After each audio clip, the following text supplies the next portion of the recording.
Good evening and welcome to all comrades who've joined us tonight. This is the latest in the fortnightly series of political discussion meetings hosted by Talking About Socialism from a Marxist point of view.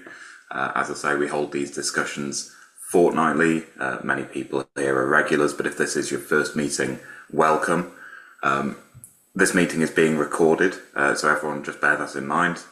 It will be published later on the Talking About Socialism YouTube channel, as well as on social media. If you are catching up with this meeting later via YouTube, be sure to hit the subscribe button and you can keep up with our videos. This meeting will run until 9 p.m. tonight, so an hour and a half. Just a few bits of housekeeping before we start. I'll be chairing the discussion. My name's Ed Potts. I'm chairing on behalf of the TASS steering group.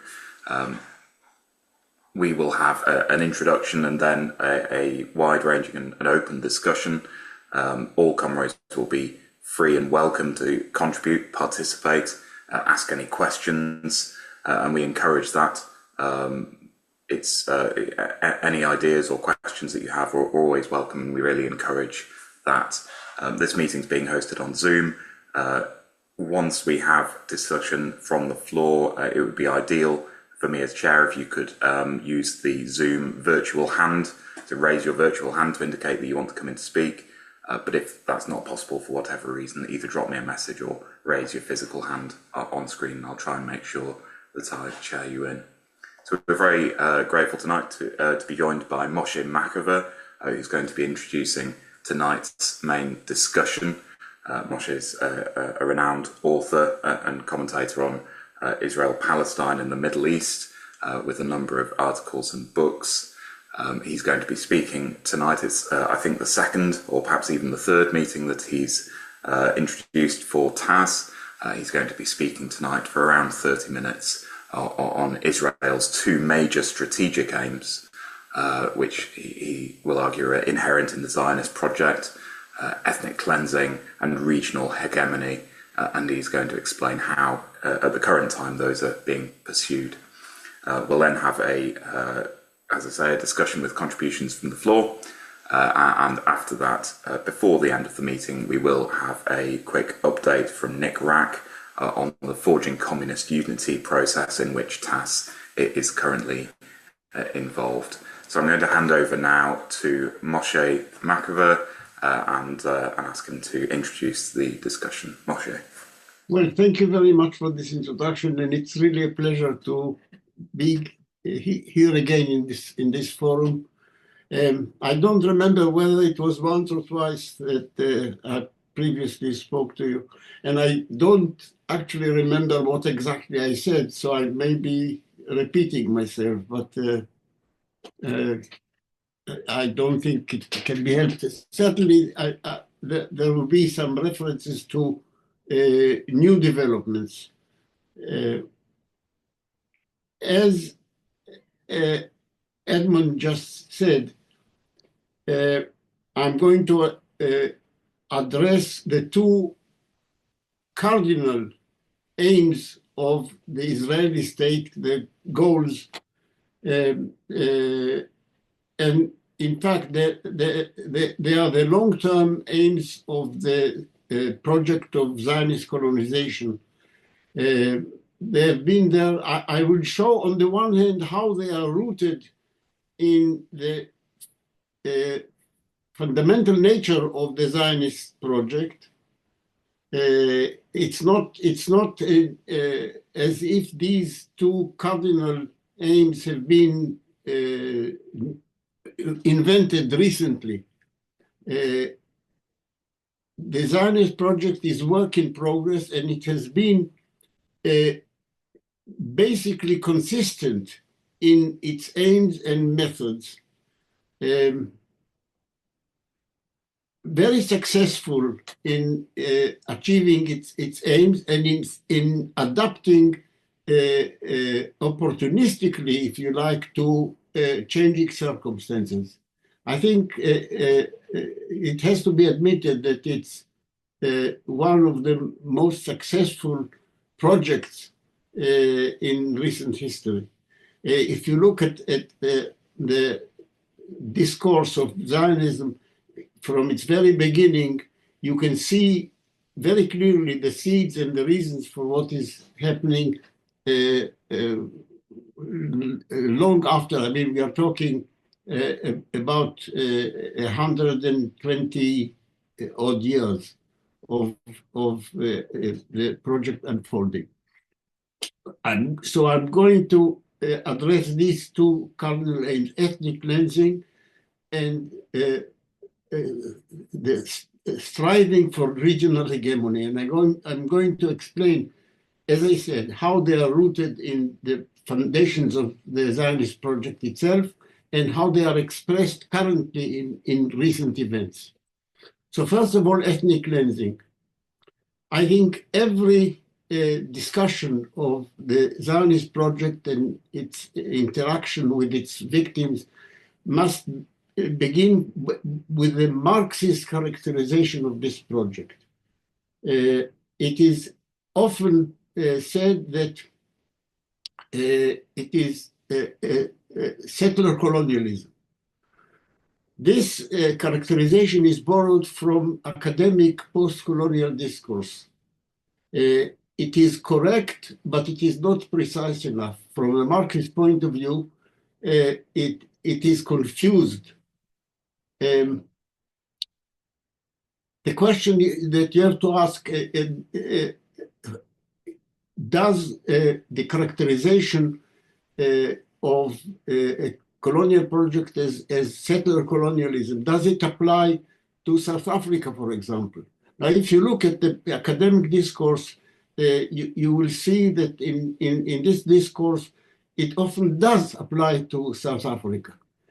The point from a Marxist point of view is to look at the political economy.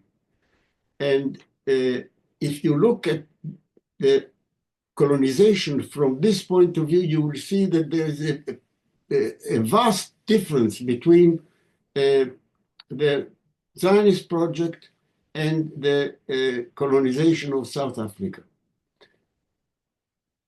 The question is, who are the direct producers? In the case of South Africa, the bulk of the direct production was done by indigenous people. The settlers were, it is a settler colonialism because there have been settlers there, quite a big number, although they were always a minority, and not accidentally a minority, because the direct producers are always the majority in any society whatsoever. The point about the Zionist project, that for obvious reasons, since it aimed from the beginning at the creation of a Jewish nation state in the land of Israel, known as Palestine, it couldn't arrange its colonization in such a way that it would rely on the labor power of the indigenous people. In this respect, Zionist colonization is what Kautsky characterized as work colonization. In the sense that, I mean, what he meant by this is that the direct production is carried out by the settlers themselves. I prefer the term exclusion colonization. Where colonization refers to what the settlers did or what they have done. Namely, they engage in direct production.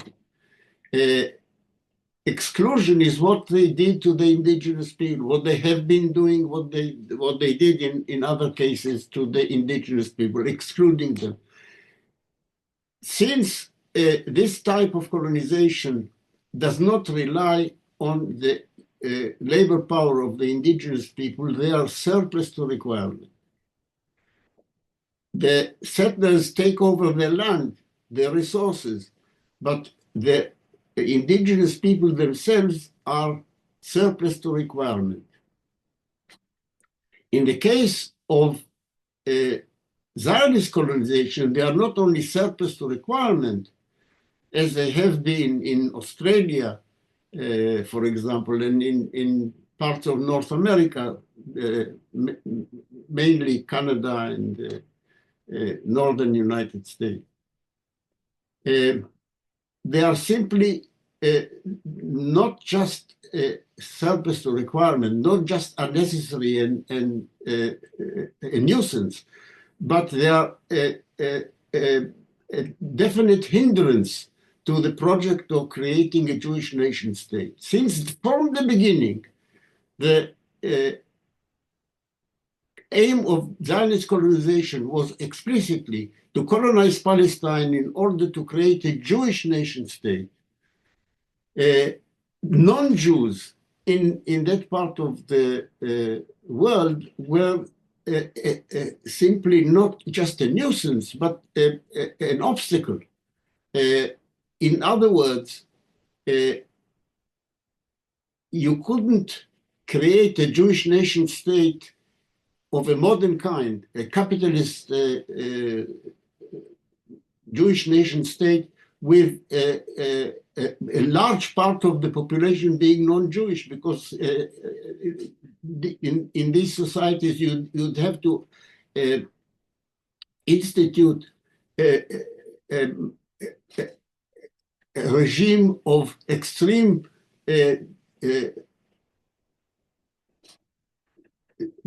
discrimination against the majority of the inhabitants, or a near majority of the inhabitants of this country, and this would be an ongoing nuisance, an obstacle to the functioning of a normal capitalist state. So you'd have to get rid of them. And indeed,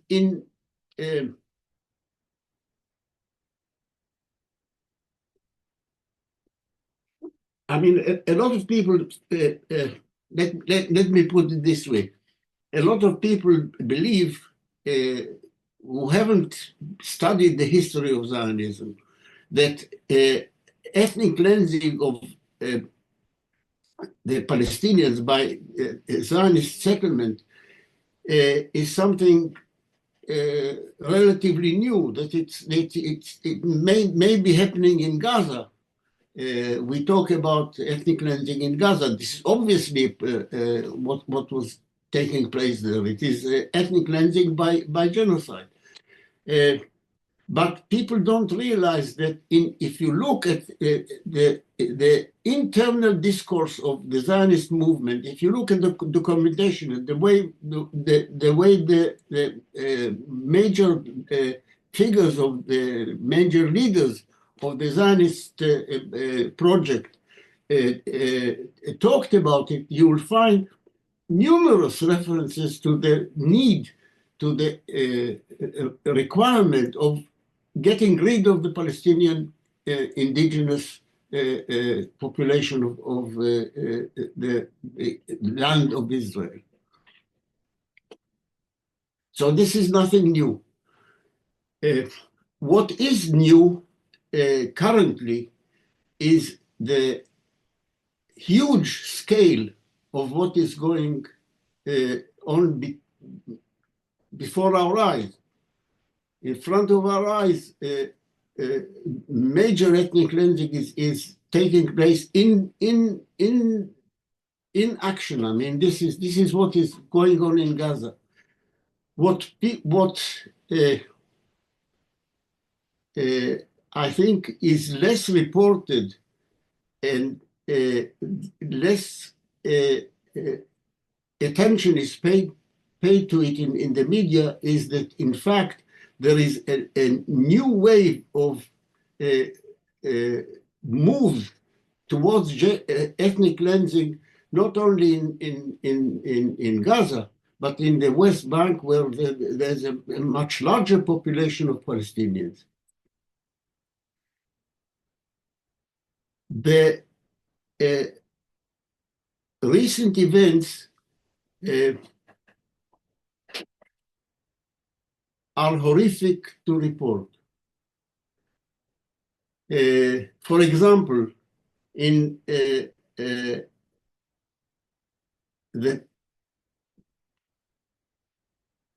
refugee camp near Jenin, 40,000 people have been uprooted from their homes and have been made homeless while their refugee camp has been destroyed. Now, let me point out that the term refugee camp is somewhat misleading. These refugee camps that are all over the area of the occupied territories of the West Bank and also in the Gaza Strip, and also refugee camps in Lebanon and other neighboring countries. They started as literally as camps, as people living in tents or temporary accommodation. But over the years, I mean, the beginning of these refugee camps is mostly in the Nakba of what Israel calls its War of Independence of 1947-49. They were displaced from their original towns and villages in Palestine, and initially lived literally in camps. Over the years, these camps have evolved into shanty towns. And further, more recently, as time went on, they developed into basically neighborhoods of suburbs of various towns. They are, if you like, densely constructed and miserable kind of suburbs, but actually built up. The houses there, the housing is not shacks, is not huts. They are mostly brick and stone buildings, as you'd find normally in every badly planned town.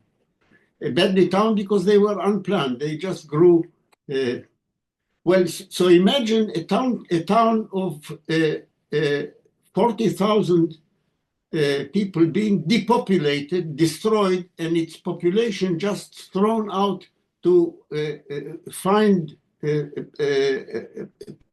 place to sleep wherever they can. This is actually what has been happening in recent days in the West Bank. It has been little reported, but this is what is happening, and it is just the beginning of a process. Plus, this is what happened to an urban part of the West Bank. These are the so-called refugee camps. These are urban areas, basically, being totally flattened. The way it is done is a replication of what you could see on your screens in Gaza. The methods are the same.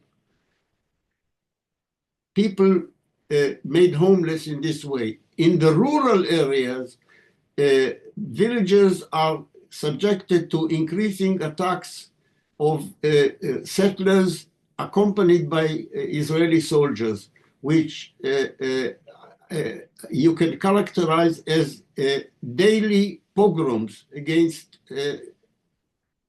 small settlements and villages. This is accompanied by deliberately provocative acts. For example, the historical Nasser Mosque in Nablus has been vandalized, set on fire. This is an ancient mosque which used to be a Byzantine church. So it's hundreds and hundreds of years old. the holy books of Quran have been deliberately vandalized, burnt, and thrown on the floor. The picture that you see, if you actually look at what is happening, if you follow, it's not shown on the BBC, of course. But if you follow the events in Al Jazeera, for example, you will see acts that strike you as deliberately provocative. Now, what is the point of this huge displacement of tens of thousands of people in the West Bank? What is the purpose of perpetrating deliberately provocative acts? I think it is pointing in a very clear direction. You see, if you go back historically, the major act so far of ethnic cleansing of Palestinians by the Zionist project were during times of war. The war of 1947-49, the so-called 1948 war, the Nakba, in other words, in which about 700,000 Palestinians have been ethnically cleansed from what became Israel. This was, at the time, a huge proportion of the Palestinian population of that area. Only a very small part of the population of what became, of the Palestinian population of what became Israel remained uncleansed as a small minority at the time. The second wave of ethnic cleansing, which is not remembered too well, is in 1967.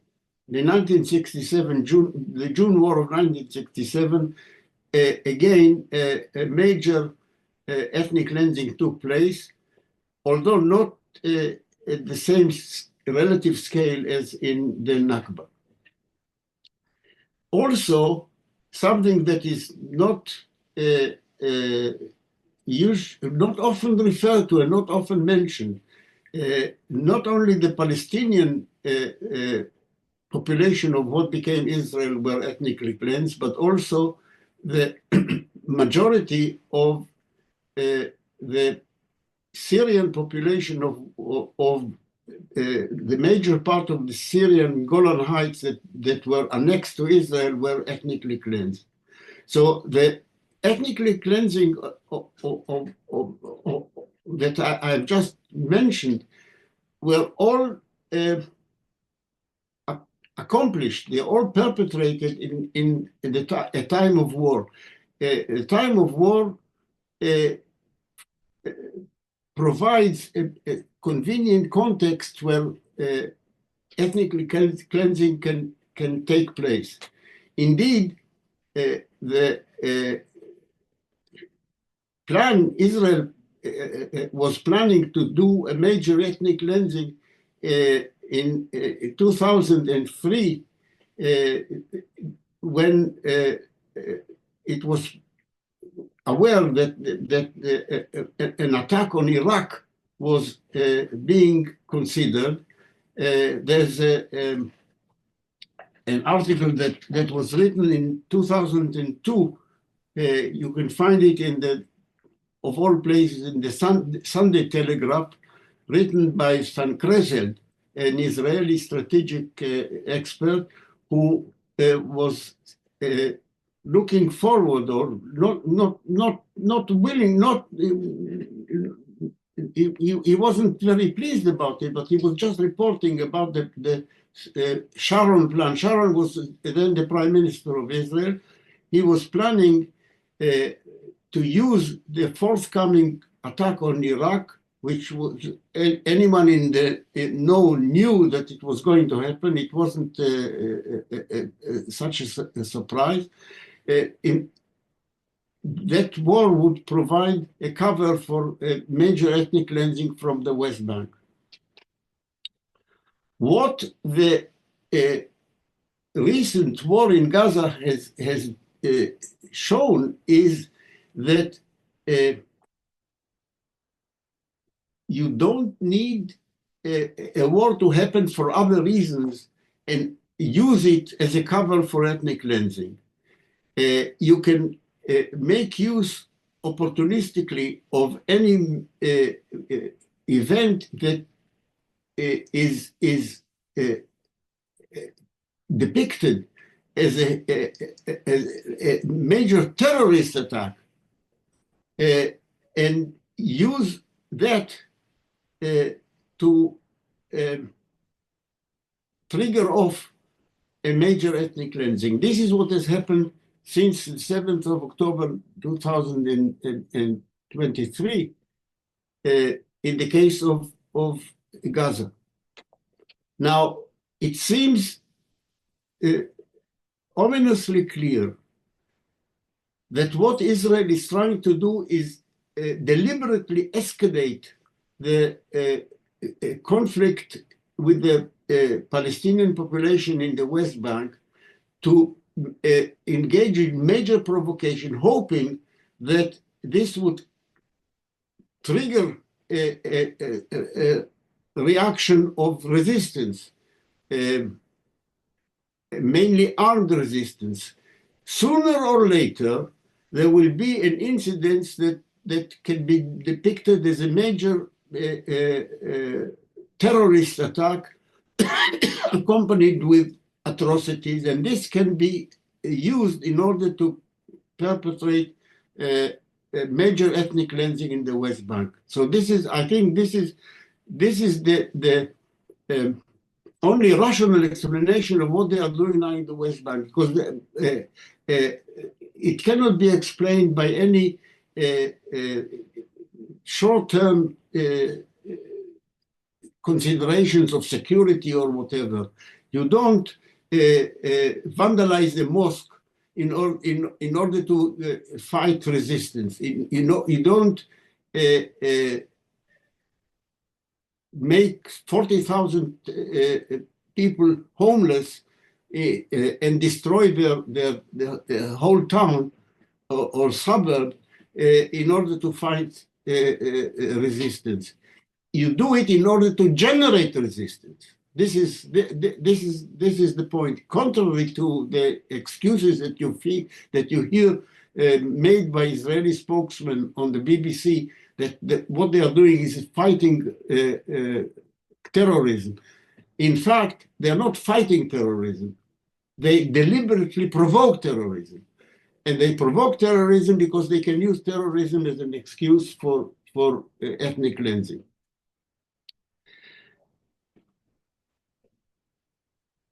I'm a little bit short of time, but I want to now turn to the other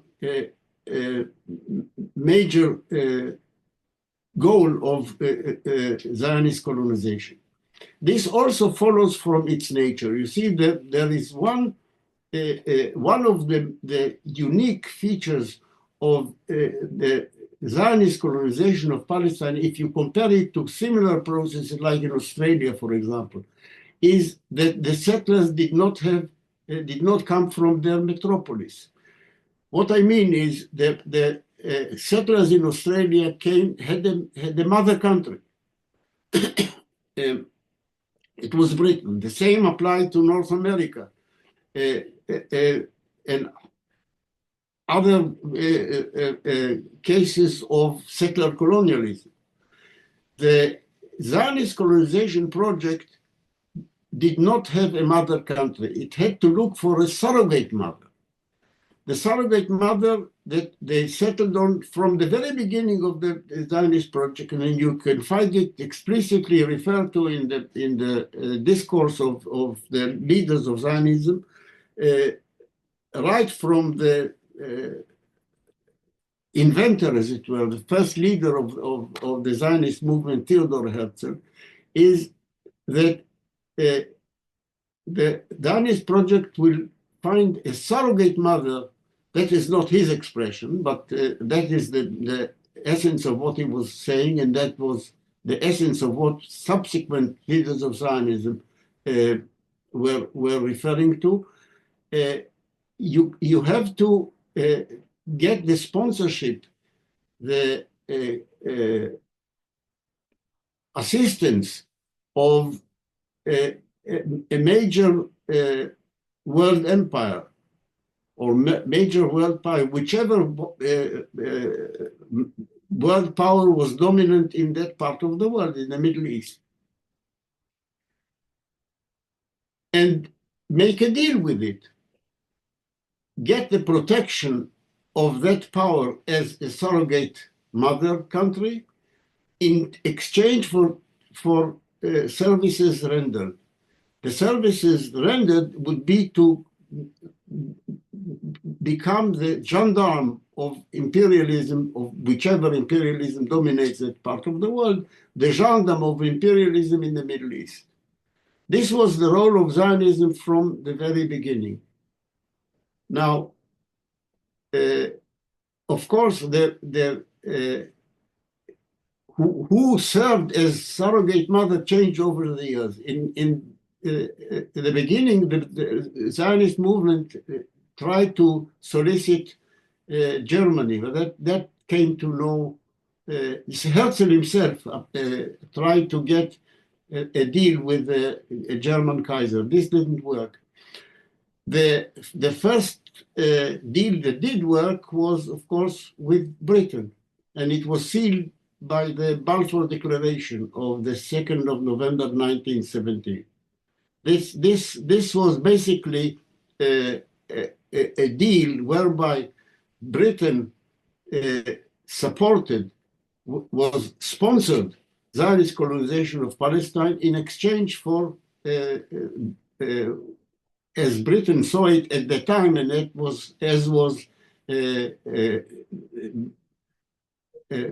notably said by the first British governor of Jerusalem, Sir Ronald Storrs, that the Zionist project was served as a little loyal Ulster in a sea of potentially hostile Arabism. So that was the idea there. Of course, it didn't last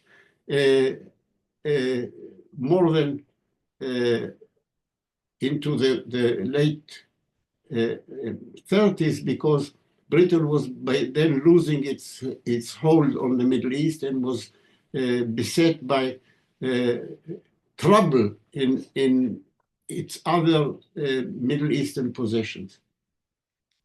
For a short period, France was the surrogate mother. This is an episode that was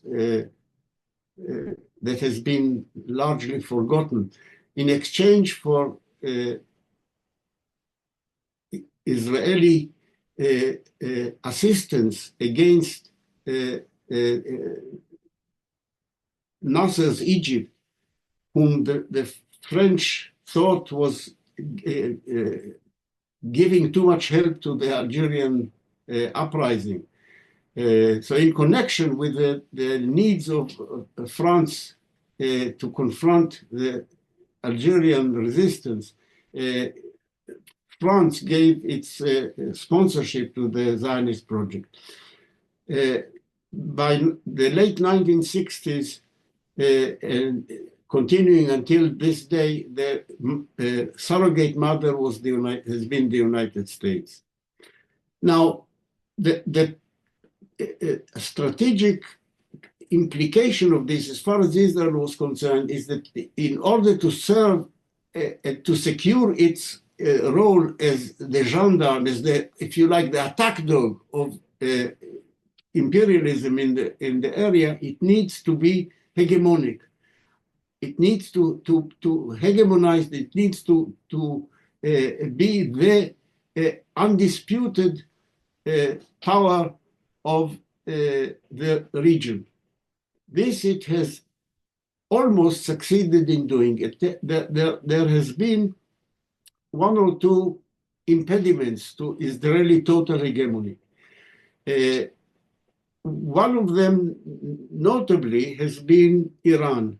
Iran has not submitted to Israeli hegemony, and for this reason, Israel has been working very hard to provoke a regime change in Iran, preferably by military means, not by subversion, but by military means. A war against Iran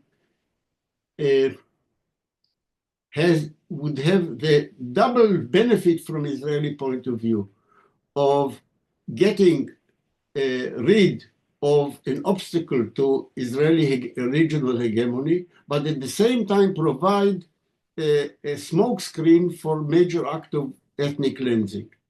It is I think, quite likely that if Israel gets the green light from the United States for attacking Iran, a green light which is necessary, it is very unlikely to be able to attack Iran without American approval. But if it does get the American approval, which is doubtful, but if it does, it will serve both to get rid of a competitor and an obstacle to Israeli hegemony, but also as a smokescreen for ethnic cleansing. The recent development is that a new obstacle to Israeli hegemony is possibly arising, and this is happening in Syria. The recent event in Syria, which have not yet settled down, as you can hear in the news, indicate that Turkey is making a serious bid to dominate Syria. The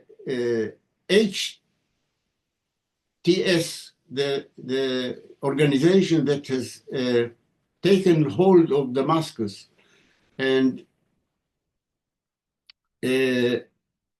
is making a bid to become the government of the whole of Syria, is strongly supported and backed by Turkey. According to well-informed sources, it is acting basically as an ally of Turkey. This would mean that Turkey will insert itself as a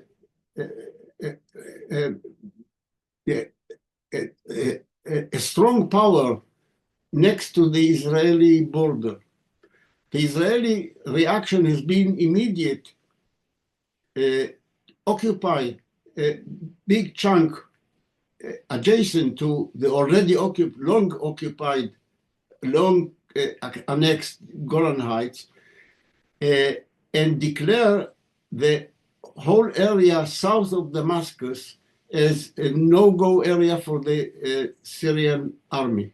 Imagine that Israel has now declared that it will not allow Syrian forces to be present in the area south of Damascus. If you look at the map, Damascus is not very far from the Israeli border, and the area that Israel wishes to control militarily reaches up to 5 kilometers south of Damascus. So the Damascus, the capital of Syria, is now in danger of being besieged, basically, from the south by Israeli domination. This is clearly, in my opinion, a way of forestalling a new Turkish challenge to Israeli hegemony of the area. Watch this space. I think that this is a focus of possible major confrontation. A Turkish challenge to Israeli hegemony would be qualitatively different from the Iranian one. Turkey has well-known, under the present regime of Erdogan, ambitions to extend its influence in the Middle East. And the big difference between the position of Turkey and Iran is that Turkey is a member of NATO. So Israel is now going to find itself in possible conflict with NATO. We'll see what this confrontation will develop towards. I think I've spoken for 3/4 of an hour, and I'll stop here. Thank you very much for that, Moshé. You didn't take 45; it was 35 minutes, but every minute was well spent, and we're all grateful for that excellent introduction. So I'll take comrades to come in now. As always with these meetings, we limit contributions in the first instance to 3 minutes.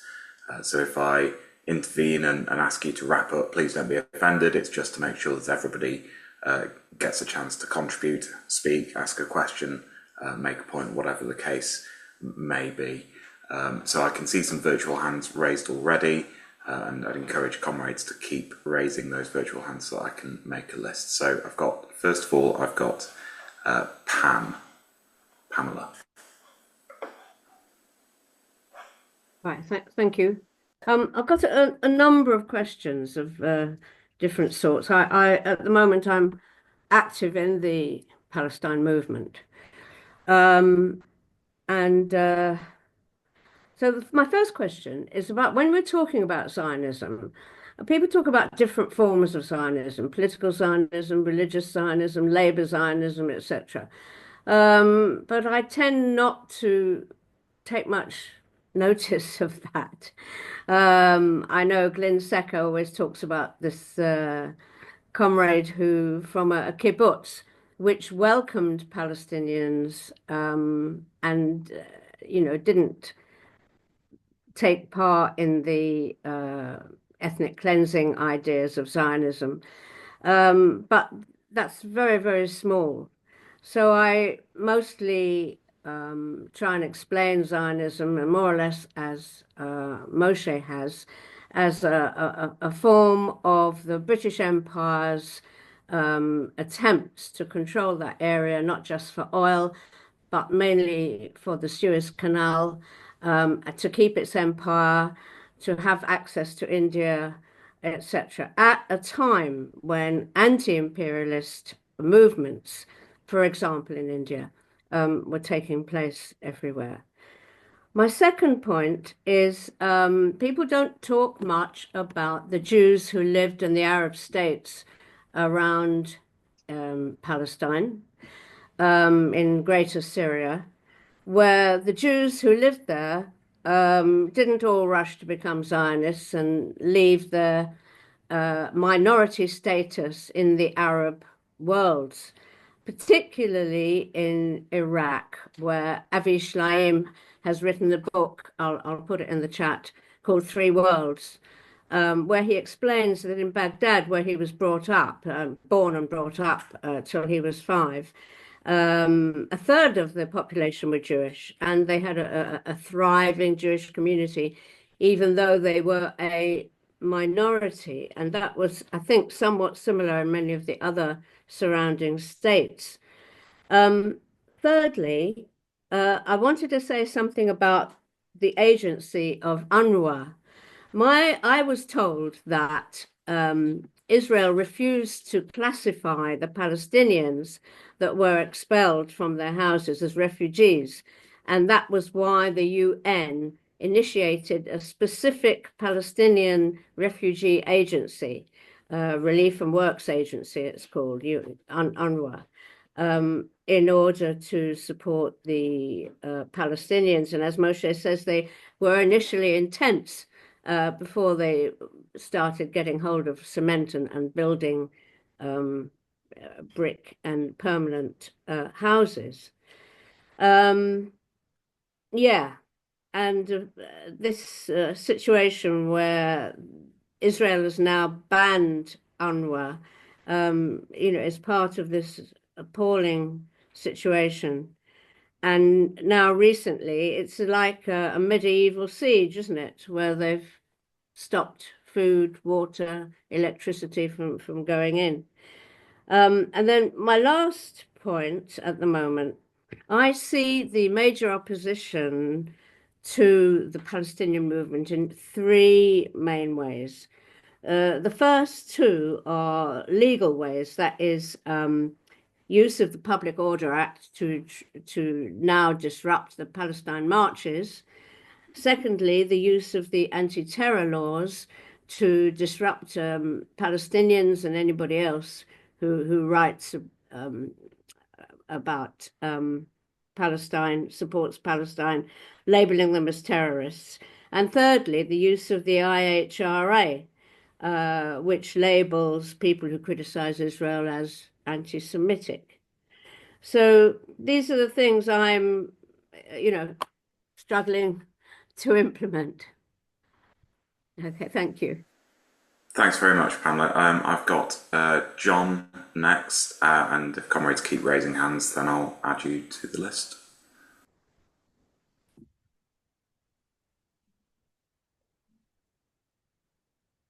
Yeah, hi all.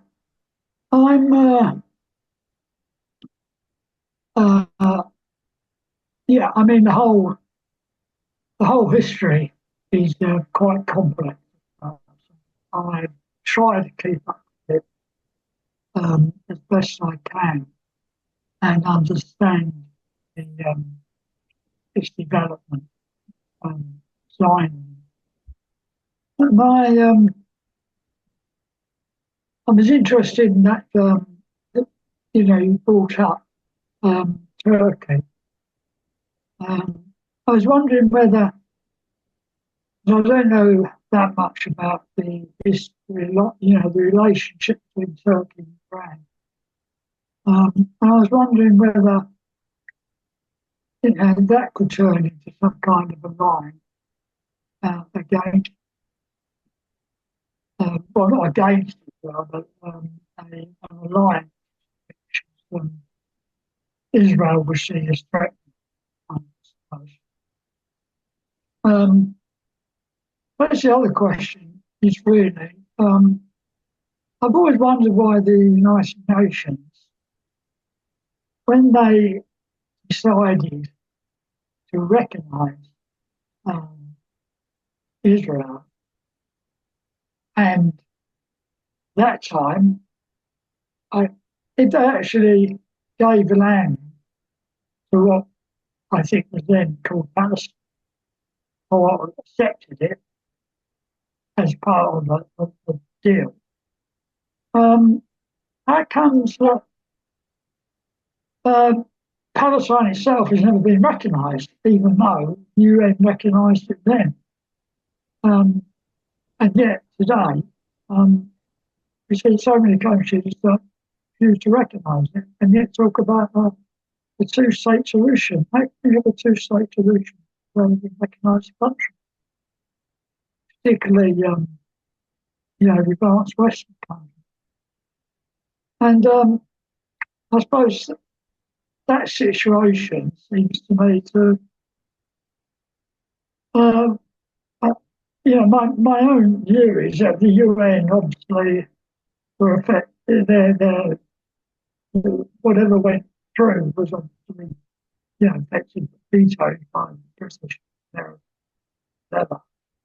But Palestine finished up as it was, and it had a lot less land than they'd given to Israel.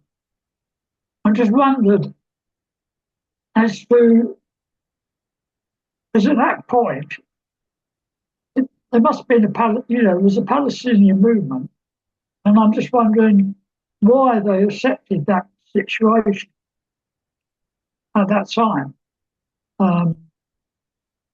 Yeah. And the latest situation is just, well, beyond it. But we're seeing this situation where the Arab countries are, they refuse to take refugees or Palestinians that have been, have been displaced, which are, what is it, up to 2 million. And Trump is talking about, building a seaside resort there or whatever, and a new Dubai. It's all a bit. And my understanding also is that the actual Palestinians want to make up. There's all the different groups of Palestinians, including Hamas groups, factions. And my understanding is that they have actually agreed to elect a government of Palestine, including Hamas. But as far as America's concerned, Hamas can't have anything to do with it.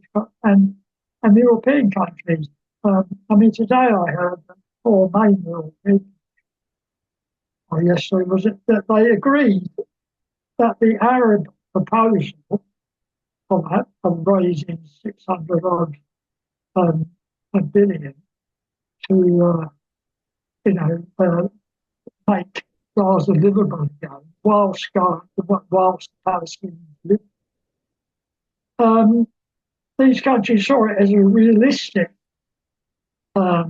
idea, but it couldn't involve Hamas, and that the only thing they appear to accept is the Palestinian authority controlling. So it's just very complex. As to, thanks very much. Thanks very much. Sorry about no, not at all. I think it raises an interesting question for Moshé about what the result will be of these provocations and what the role, if any, will be for different groups aspiring to lead Palestine or sections thereof. So I think it's an interesting question. So next on my list, I've got Minnie. Yeah, thanks, Moshé. Thanks for the talk. Interesting. I've got a question, and that is, I don't know whether it's a rumor or whether they've actually taken place, but it's said that the Trump administration has been speaking to Hamas. So I'd like to know if any comrades or Moshé knows anything about that. Before, I know BlackRock, which is a huge corporation, US corporation, and there seem to be, it's invests billions in Ukraine, Ukraine as well, obviously, but in Israel. And I noticed that there's another BlackRock friendly, is it Mark Carney, who used to be governor of the Bank of England, who's going to be, replace Trudeau? And then you've got Merz, who's a BlackRock friendly guy, who's going to be the new Chancellor of Germany, who's invited Netanyahu over, and he's an ex-BlackRock representative for Germany. It's just, I don't know what's going on. It's corporations taking over. Before I came on the meeting, I went on Electronic Intifada, and I was looking at, the latest news, and they were saying that the UN food program only has food stores, and this was 3 days ago, so it only has food stores for about 10 days or so. They said 2 weeks, but it'll be 10 days or so to keep the kitchens and the bakeries going. There's no medical supplies, which is a death sentence. Mm-hmm. Obviously, there's no hospitals. They've already collapsed after 15 months of onslaught, bombing, destruction. So somebody mentioned that Pamela mentioned medieval siege. Israel continues to refuse, and Moshé was talking about all those. Well, they're not refugees. They're in their own, they're in their own country, their own nation, and they're allowed to return. They never left Gaza, did they, Moshé? They never left. It's awful. Israel is refusing. They've closed the entry points, and they're refusing to even let tents in. According to the UN, I think they need 200,000 tents. Only half have been delivered. They've only delivered 15 mobile homes, and they need 60,000. There are 6.7 tons of medical supplies ready to go in, and they're not allowed to enter. And the Israelis have now cut off electricity supplies to the remaining desalination plant stations in Gaza, depriving it of clean water. It's sick, utterly sick. And we've had the Gaza protester was it up the Elizabeth Tower on Westminster, and all protesters are being policed and subject to anti-terror laws, including journalists. But I noticed that the workers who brought the guy down in the cherry picker, he was allowed to fly his flag on the way down. So,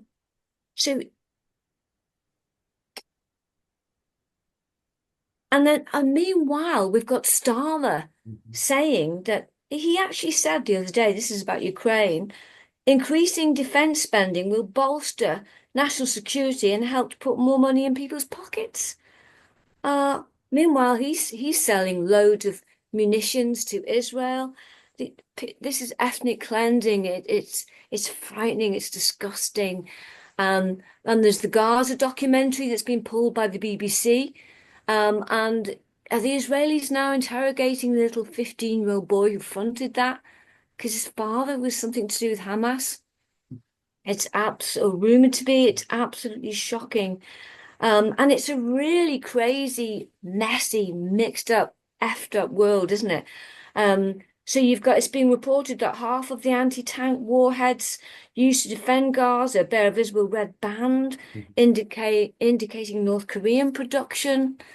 It's just absolutely shockingly disgusting. Thanks, Minnie. Indeed it is. I've got Nick to speak next. There's maybe 10 comrades who haven't spoken yet. I'm sure you all have something to say or something to ask, so by all means raise the hand and I'll chair you in. So Nick, go ahead. Thanks, Ed. Moshé, I just got a brief question really, because I know you've got such a huge amount to say when you come back. Clearly the situation is extremely bleak, and you yourself have commented at previous meetings that there's little room for optimism in the situation. In reality, what you've outlined is further conflict, further instability. Minnie's just explained the difficulties that pro-Palestinian protesters and campaigners are facing. What I'd like to hear, if possible, can you give us a brief sketch of opposition, such as it is, inside Israel itself to what's happened in Gaza and what's happening in the West Bank? It must be extremely difficult for anybody who is opposed to Netanyahu and his fascist friends to raise their heads, but I know that there are people that do that. And I think it would be interesting to know what forces, even small forces, there are and what voice they have. Thanks. Thanks very much, Nick. I'm going to chair myself in briefly to ask a few questions on the regional hegemony side of things for Moshé. Towards the end of your talk, Moshé, you alluded to the rise of Turkey, or the ramping up of Turkey's intervention in the territory and in the region. And of course, you mentioned that Turkey's a member of NATO, and I'd just be interested to hear your thoughts about what its aspirations are and where realistically it might end up? Is it likely to become a sort of rival gendarme of imperialism to Israel in the Middle East? Or does it aspire to become, is it likely to become perhaps a more independent or autonomous regional or sub-imperialist power, maybe less dependent on American authorization before it acts in any particular way?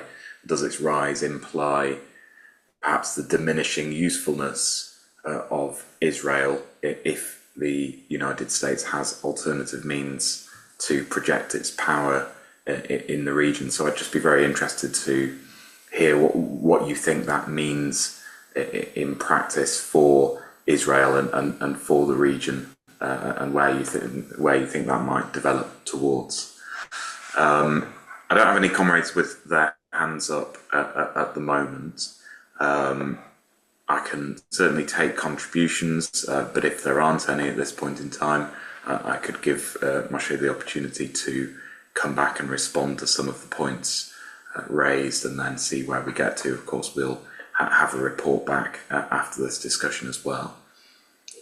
So I'm not seeing any comrades rushing to raise hands. So Moshé, would you perhaps like to take 10 minutes to respond to the discussion? Would that be enough? 10 hours would be more likely. There's been so much.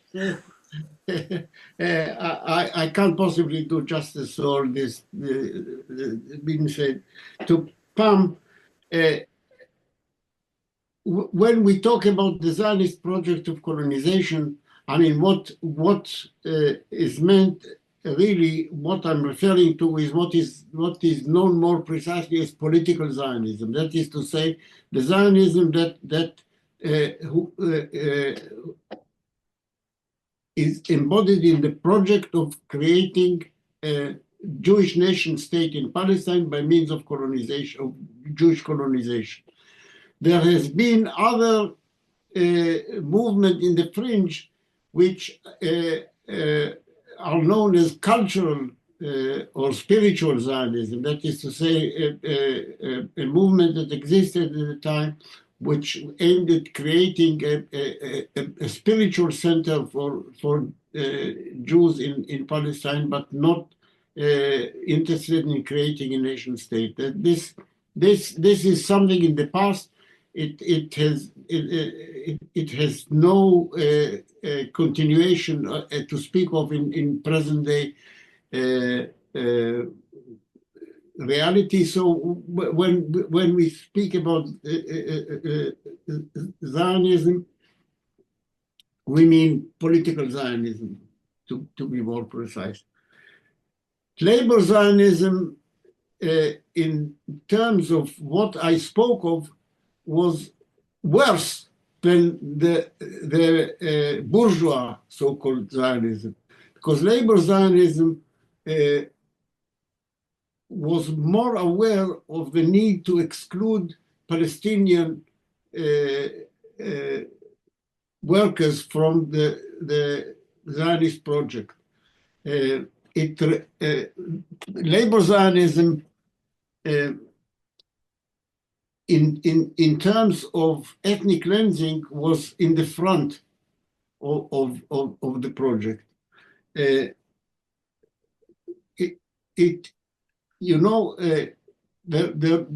have been one or two kibbutzim, very isolated, that accepted Arab members. The vast majority did not. In Matpen, we had a comrade who is still alive, a Palestinian Arab, who as a young boy, actually joined a group of young Arab youths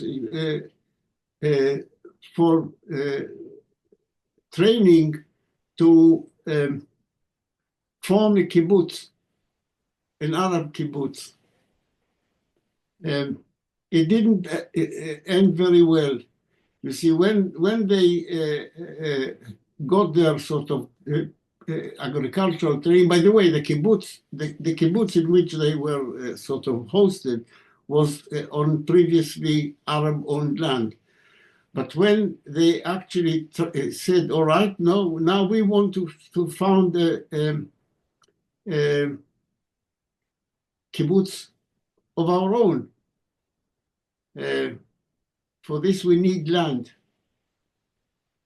They went to the land authority in Israel and said, no, you're joking. We don't give land to Arabs. We take land from Arabs. That was the end of this idyllic project. I'm not sure I understood Pam correctly, but I think he indicated or intimated that the Zionist project was a mere tool of imperialism. The relationship was much more complex, and this is why Zionism always insisted on striving for hegemony in the region. It would be insecure from the point of view of the Zionist project to be a mere tool, because it would have to be subservient totally to the current needs of whatever empire it served. The relationship was much more, let us say, much less unequal. The Zionist project, especially as it evolved, not so much in the beginning, but as it evolved, became a junior partner. I would say, I would call the relationship not so much as an instrument, Zionism being an instrument of imperialism, but as a junior partner. Of course, the idea in some quarters that Zionism actually is like the tail that wags the American dog. This is not true, but it sometimes seems as though it was true, because Zionism is not a mere passive instrument that does whatever the American boss in this in present day terms tells it to do. In this is somehow connects to Minnie's remark about Trump now being engaged in direct negotiations with Hamas. This appears to be true. I mean, there's quite a lot of reports about this. And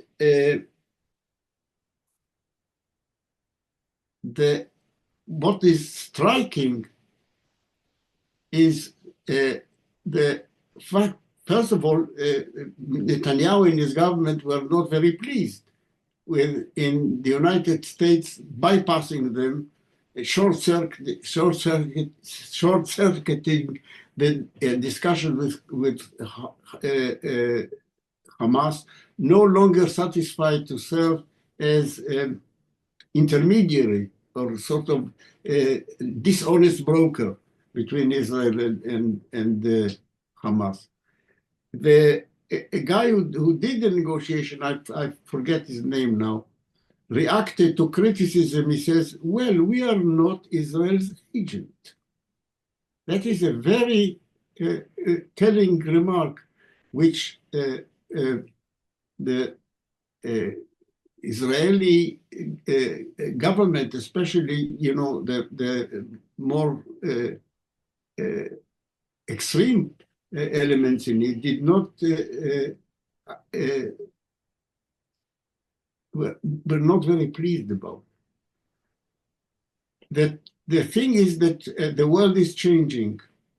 Trump is doing things differently and more blatantly and more brutally than the previous administration. Trump seems to have gotten impatient with the procrastinations of Netanyahu. Netanyahu has reasons of his own for extending the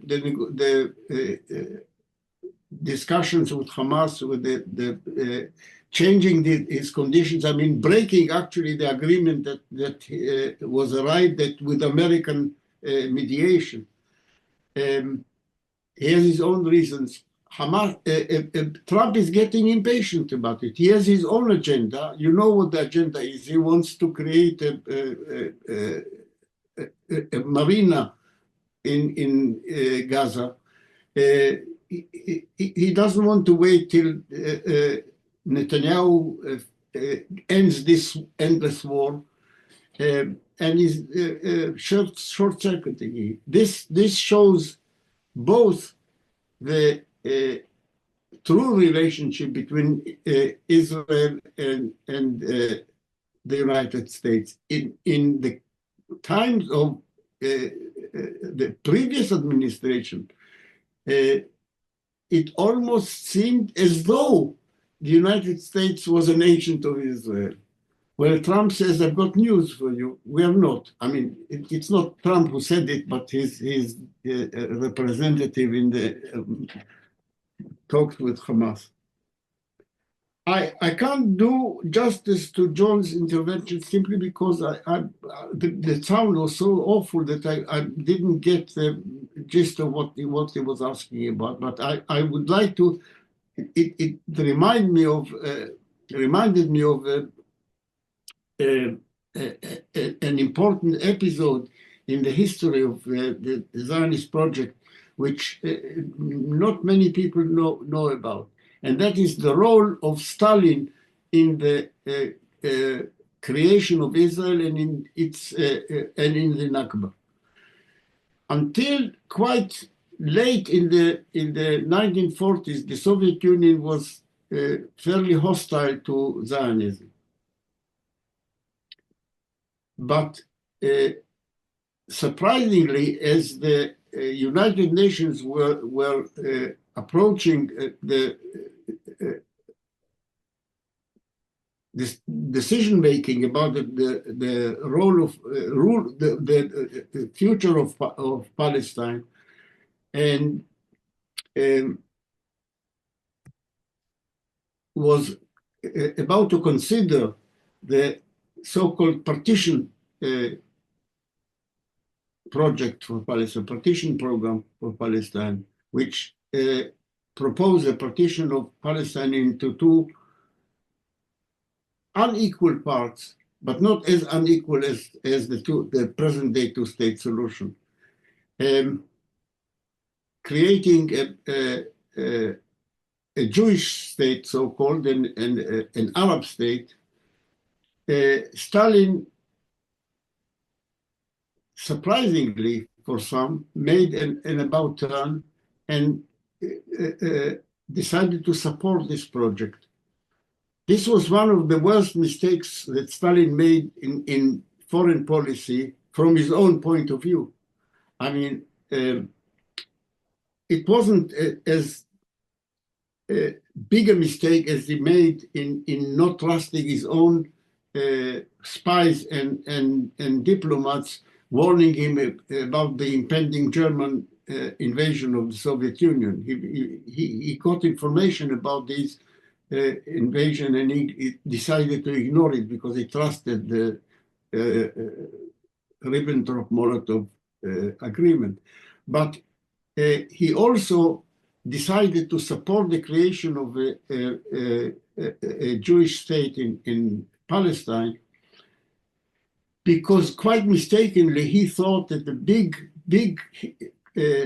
boss in the Middle East is British imperialism. He was behind the times. He didn't realize that what the rising power in the region is the United States. He thought it was Britain, and a way in order to dislodge British domination of the Middle East was to get rid of, the influence of the author of the Balfour Declaration, Britain, and the empire that supported in the war of 47-49, the Arab countries, war from the side of the Arab countries in that war, the war for the war effort of Syria, etc., Transjordan as it was then, Egypt, was coordinated by Britain. For Stalin, Britain was the main antagonist in the Middle East, and so in order to counter this, he supported the Israeli side. The victory of Israel in this war owes a lot to munitions and weapons received from the Soviet bloc. So mainly to Czechoslovakia, but it was with Stalin's approval.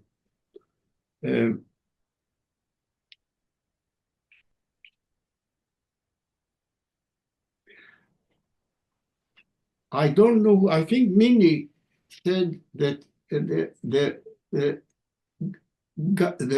Palestinians in Gaza are not refugees. They are in their own place. Well, the majority of the Palestinians in the Gaza Strip are refugees of the 1947, of the Nakba. Still, there are some older people who are original refugees, but many are their descendants and their grand-descendants, children and grandchildren of refugees. So there are only a relatively small minority of the Palestinians in Gaza are original inhabitants of that part of the world. There are a few. I know personally one or two, but they are a fairly small minority. The majority are refugees of the Nakba. Reasons for optimism. I don't have much to offer in this respect, except to say that public opinion is visibly and noticeably changing in favor of the Palestinian people and against the Israeli colonizer, especially among young people. This is noticeable, certainly in the south part of the world, the so-called global south. This has been the case for quite a long time. I mean, the support for Israel is really concentrated in the imperialist so-called north, if you include Australia in the north part of the globe, which is a little bit strange geographically, but I mean, politically, it includes Australia. So that is actually a minority of the world population. But even in the imperialist countries, if you look at the United States, especially among young people, there is a noticeable shift. In this country, it is very noticeable. And comrades have referred to the growing measures of oppression, use anti-terrorist legislation, police brutality, and so on. Why are they doing it? They are doing it because the protest is increasing. If the support for the Palestinian rights was isolated and small, they wouldn't need to use such massive instruments of repression against it. So in this sense, the increasing measures of repression against support for Palestinian rights is, if you like, a sort of good news. Of course, it's not very pleasant good news, but it indicates something positive. In the historical perspective, I think it would be wrong to expect a kind of South African resolution. In South Africa, after decades, long period of apartheid and domination of the settlers, at least apartheid was overthrown. Socialism didn't arrive as some people had expected, but apartheid colonialism was overthrown. Situation was very different there. You had a political economy that depended on the indigenous people as the labor power, and they were in the majority. They had a huge leverage against the apartheid regime, and in the end, it prevailed. The situation is very different in Israel-Palestine. There is no precedent of a colonization that followed this kind of political economy that ended in the defeat of the colonizer. It doesn't mean necessarily that the fate of the Palestinians is sealed and that they are not going to achieve their rights, but I think the historical record is not very promising in this sense. As for Turkey, well, it is a little bit early to say how this is going to unfold. What is clear is that the Turkey under Erdogan, and this is a distinctive characterization of his regime, is interested in extending its influence into part of what used to be the Ottoman Empire. To say that Erdogan is striving to resurrect the Ottoman Empire, this is nonsense, of course. But there is certainly an indication that he is concerned to increase Turkish influence in the areas that were part of that empire, especially Syria, as we can see at the present. It is not by chance that the overthrow of the Assad regime was accomplished by a movement that was clearly backed and armed by Turkey.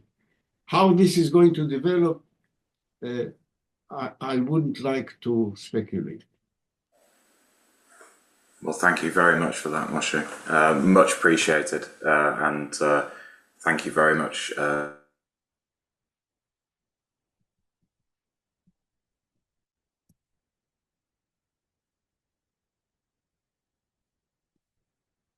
Forging communist unity process, and for those comrades who can stay, I suggest that we go a little past 9 o'clock, just to give Nick the opportunity just to give the report back and give it its proper attention, and allow for any. Would you excuse me? Would you excuse me if I leave you? I'm scheduled for another not meeting, but conversation. Of course, Moshé. Yeah, thanks very much for attending tonight, and we'll be in touch very soon.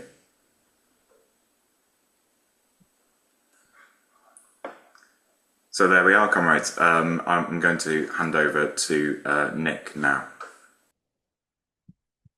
Thanks very much, Ed. I'm going to be very brief, actually, because I think people do have things, because we finish at 9. I know everybody in the meeting is interested in the Forging Communist Unity process and how it's going. And fortunately, we're in the position that yesterday Ed wrote a report, and I've put a link to the report in the chat. So I suggest that people click through that and save that link if you haven't already read it. That gives a lot of detail about the meeting, which I'm not going to go through. But I do want to say that we are taking this process extremely seriously. We're not being rushed. We're very conscious of the fact that we are engaged in the discussions on behalf of the people that come to these talks, and those particularly who have joined talking about socialism. And we do want you to join talking about socialism if you haven't already joined. We want people to read our statement, which is on our website under the About TAS. And if you broadly agree with that and think you want to join and are prepared to pay a sub, then we would like you to join talking about socialism. But what I would say is that we want to forge communist unity, and we're very much in favor and supportive of this process, and we want it to work. So we'll take as long as necessary to make sure that it works, because we don't want to ask people to join an organization that they then find out they don't particularly want to be a member of. We're very aware, because we're getting it from people who are not in any of the organizations that are participating. We're getting people saying that they're hopeful that the talks are successful because they are considering and probably would join an organization that comes out of the talks. So we realize and understand the responsibility. We want your feedback. So if you've got things to say, again, please send us your messages again through the contact form on the website. We made considerable progress on Saturday, as Ed sets out. There's a lot of agreement. There's also disagreement, and we don't want to minimize the disagreement. My own view is that there's still quite a lot of misunderstanding between parties. For example, I think there's a lot of misunderstanding about what TAS is saying and what we're arguing for and what our approach is. And it's an inevitable consequence, I'll put it in that way, of the fact that we haven't really had an opportunity, despite the meetings that we've got. It's nobody's fault. It's just the question of time to explain the positions of that we have more fully. I've watched Jack Conrad's reports from the CPGB, and I see that he's giving a positive take, which is good. I yet to hear about how it's going down with the Prometheus Unity faction, but I think everybody thinks that we are making progress. Where there are differences, sometimes there really there are differences, and we need more time. Sometimes it's because we haven't had the opportunity to develop our points. On Saturday, I mean, for example, I saw that Jack said he thought that there'd been movement. I think it's more the fact that we've been able to elaborate our position at greater length in an all-day meeting. There are still differences, and Ed has very helpfully put up on the website the progress that we made and what we didn't in respect of what we called our heads of agreement. And people can have a look at that. I think out of 19 points we made, we found that there was agreement on 13 or 14 of them, and others need further discussion. I think those are interesting. I think one or two may be surprised that we need to discuss more, but I think again that comes down to exactly what is meant. I'll just finish on this last point in that our starting point, and it was followed and agreed by the meeting on Saturday, is that we think it's really important to find out at the start what we actually agree on, so that we can understand where there are disagreements, so we can continue to discuss that and see whether those disagreements actually are disagreements in the end, or simply misunderstandings, or a different use of words or terminology, or you know, coming from a different tradition. And also we want to know whether, where there are disagreements, whether they are of a fundamental nature or not. So I think from all of that, you'll appreciate why we think that it needs to take as long as it takes, and that we don't rush the process. And I'm really apologetic that we don't have the time perhaps today to discuss it. I think it was very important that Ed allowed Moshé to speak as he did, because it's such an important subject. We have scheduled a full discussion on the forging communist unity process for a month's time. So Ed's going to give the details of the next two meetings. So it'll be the one after next. I encourage people to read the report and to look at all the takes from the different participants, and to ask us any questions via the website, or getting in touch with us by WhatsApp or email, and we'll communicate with you. And I'll finish by once again encouraging, if you haven't yet joined and you agreed with what we have to say in these meetings, then please do join. Thank you. Thanks very much indeed for that, Nick. So we'll close the meeting in just a moment, because I'm aware that comrades, of course, have other commitments and other places to be. Just to look ahead, as Nick mentioned, to the schedule for discussions in the coming weeks. In 2 weeks' time, we have a meeting on the subject of Korea.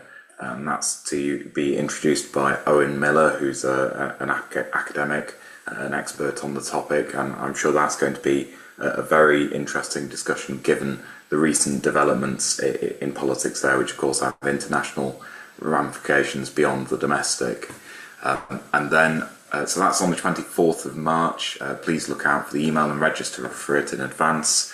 And then on the 7th of April, as Nick said, we have an entire discussion session devoted to the forging communist unity process. I'm sure by that time there will be more to report on it, but in the meantime, please do read the reports that we've provided, because they are, of course, really for your consumption and for you to provide your views and tell us what you think about things. We really welcome your comments and your input and your feedback.